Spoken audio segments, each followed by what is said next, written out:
Hey everyone, and welcome to another episode of Surrendered Moments with Maya. Y'all, it's been 2 weeks since I have recorded a video, and I am just excited to be able to sit down today and record one. I recently took on a second position at my job, so just doing a little bit more, and I've had to really just learn how to balance and manage my schedule and get done and finish the things that I know that God is calling me to do outside of work. So I'm excited that today I had just a little bit, I had some time to work from home because Logan is not feeling well. So he's downstairs taking a nap and I'm upstairs recording. So I pray that this video encourages you and is exactly what you need to hear. So I am always talking about surrender. That's my word. My organization or my business is now called Living Surrender Company, and this channel is called Surrender Moments with Maya. But I realized with starting this YouTube channel is in order for you to surrender and in order for me to surrender, we first have to know who God is.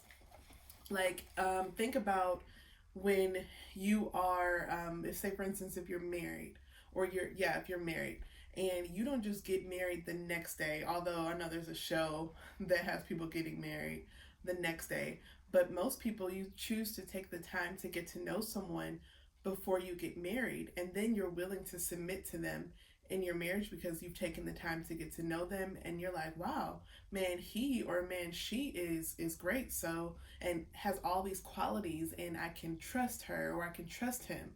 And that is what we need to do with God. We have to first know who God is before we can surrender to him. I think for me, or I know for me in my life, I grew up in church and always had this concept of God, but I never was living for Him. And it wasn't until 2012 when I really began to learn who God was that I chose to fully surrender to Him. Once I learned His attributes and once I learned that He was good and that He loved me, I was like, man, I can, yeah, why, of course I should give myself to Him. Like, He knows what's best. So, for today's video on how to surrender to God, I wanted to share with you all just two attributes of God, and to share some scriptures along with it in hopes that as you learn more about God, that you would be willing to be obedient to God and to surrender your life to Him. So I wanted to start by defining what surrender is. So surrender is ceasing resistance to someone or choosing to submit to their authority. So with God, we surrender to Him. We're no longer holding on to our desires, and we're no longer holding on to what we think is right, but we're choosing to trust Him and give it all to Him. And with the surrender there comes, we no longer need to worry and we no longer need to have anxiety, although it's still something that we struggle with. But it's like, that's why we have to surrender daily to God.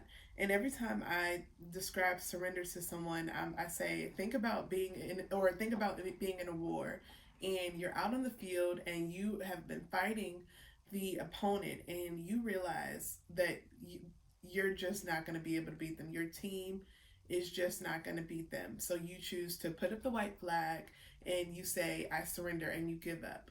You can't, after that, once you give yourself over to the other team, decide that you're going to pick back up that white flag and say, never mind, never mind.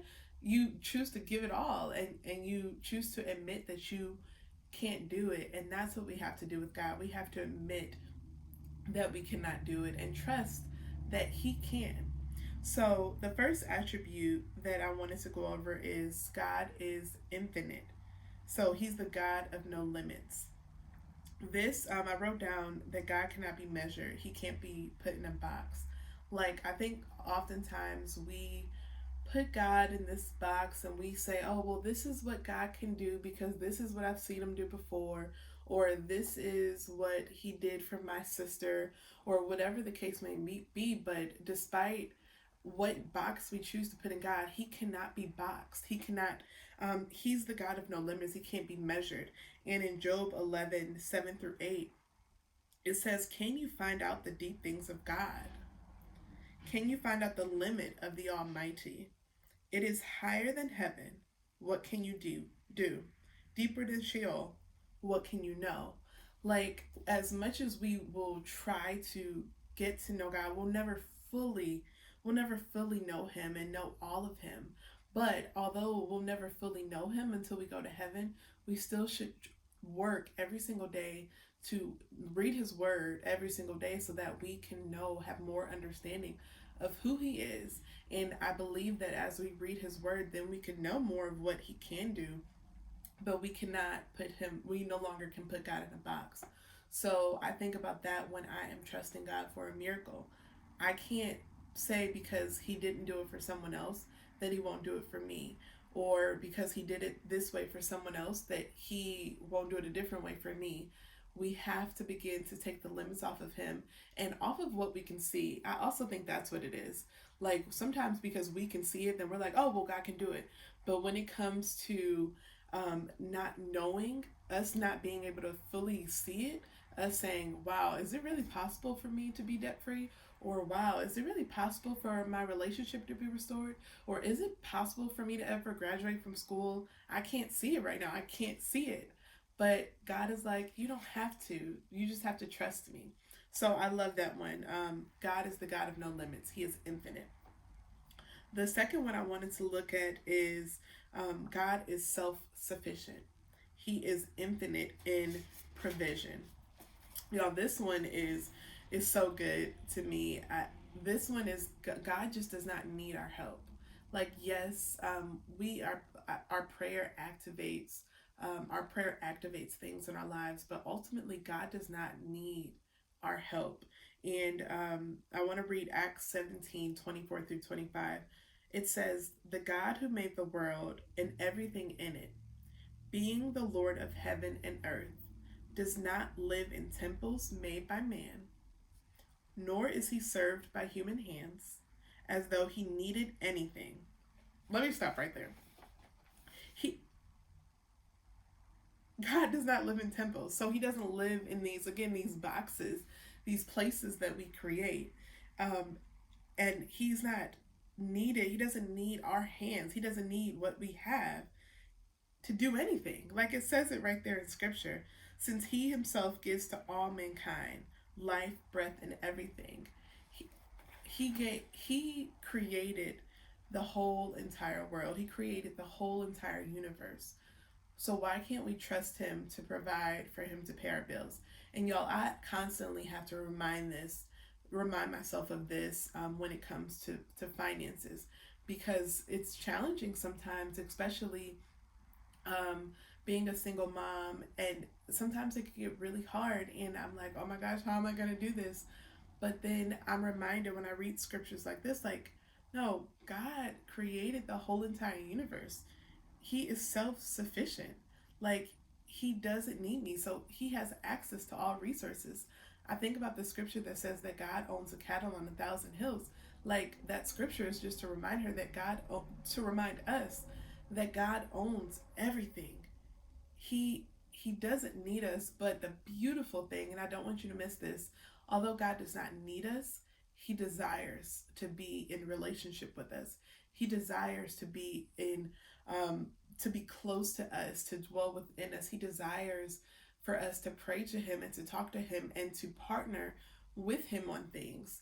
So I don't want you to miss that when thinking that God is self-sufficient and God does not need you, because he desires you, and which I think is so beautiful. I think it's beautiful to know that someone who does not need me at all, who can just be by himself, or who can go and talk with others, chooses to dwell with me and dwell within me. So that just to me is very reassuring. And even with the first one, God being the God of no limits, and God being self-sufficient, those two things are so reassuring for me as I trust God for things in my life, as I trust him for different areas in my finances, as I trust him for restoring a relationship, as I trust Him for what the future of my business will look like, as I trust Him for Logan. Like, it's reassuring to me knowing that there's no limits to God and what He cannot do, and what He can do. And God does not, God is self-sufficient. He does not need me. And that also, it reminds me that because God does not need me, even when I make mistakes, I know that that won't change God. So oftentimes and again, I'm speaking for myself, I don't know if you connect with this, but we make a mistake, or I make a mistake, and I'm like, man, I just messed it up, I just messed things up, and now this is going to happen. And God just reminded me over the past couple of weeks that his his blessings for my life are not contingent upon that. Like, jesus covered Jesus covered that. And yes, He wants me to walk, He wants us to walk in obedience, and He wants us to do what is right. But Jesus died knowing that we were going to make mistakes, and knowing that things were going to happen. So I want you to just be reassured in that there's no sin too great, there's no mistake too great. Okay, so I hear Logan waking up and I hear him coughing. So I'm going to go ahead and end this video. Please tune in next week, where I'll be going over a couple more attributes of God, and just bringing some more connection to it all to help you surrender to God.